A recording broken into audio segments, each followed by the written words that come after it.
اهلا بيكم مع مطبخ التوفير مع ام محمد.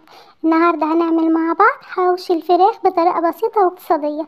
يعني لو عندك صدر فرخه في التلاجة هاتيه واعملي بيه احلى حواوشي للولاد، هتغديهم وهتعملي ما شاء الله كميه كبيره بطريقه موفره، وكمان هنعمله بدون فرن بطريقه اقتصاديه جدا. يلا نشوف هنعمله مع بعض ازاي. يلا بينا. عندي هنا صدرين من الفراخ وزنهم حوالي نص كيلو.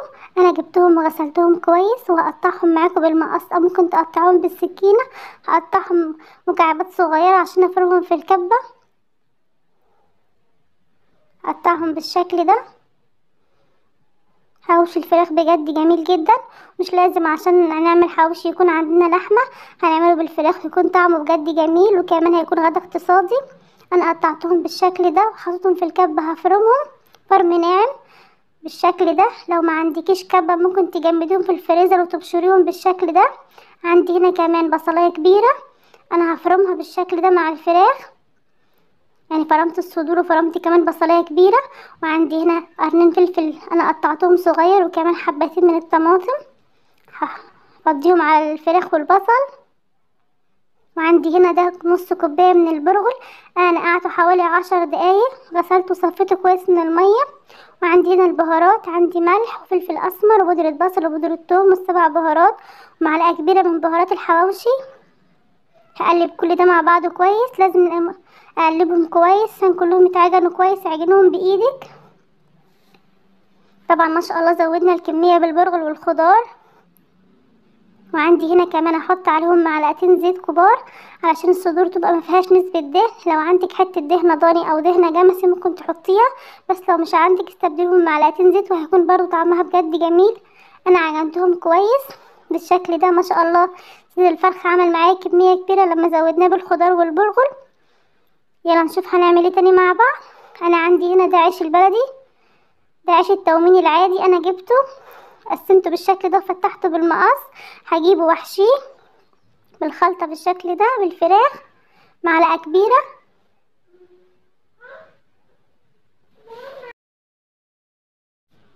هحشي الرغيف بالشكل ده وافرد فيه خلطة الحواوشي بتاعت الفراخ، هفردها بالشكل ده، هفرد فيه الفراخ. طبعا الحشو على قد كمية رغيف العيش، ما تكتريش، خليه متوسط علشان يستوي بالشكل ده.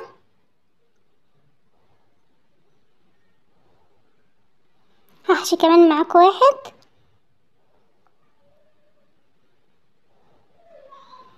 كمية الحشو على قد رغيف العيش، حوالي معلقة كبيرة.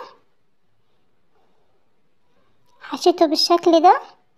يلا نشوفه هنسويه مع بعض ازاي. هخلص كل الكمية الاول. طبعا انا عندنا طاسة على البوتاجاز، احط فيها معلقة من الزيت واسويه واقلبه بالشكل ده، ما بياخدش وقت خالص معايا. طبعا النار متوسطة.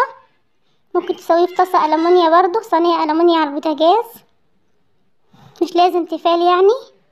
ممكن ترصيه في صينية كبيرة، صينية فرن، تدهني زيت وتدخليه الفرن، هيستوي بسرعة. بس هو بيكون على الطاسة مبياخدش وقت وبيكون مقرمش وجميل. هخلص كل الكمية كلها بنفس الطريقة دي على البوتاجاز. طبعا شايفين هو بيستوي بسرعة. طبعا النار تكون متوسطة ما تكونش عالية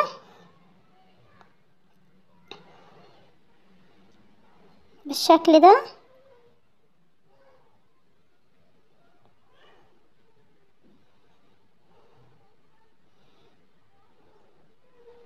كل ما اسوي اكمل بقية الكمية وادهن زيت دهنة بسيطة يعني. بسوي هنا برضو على الصينية الألمونيا، مبيلزقش ولا حاجة، بيستوي على طول.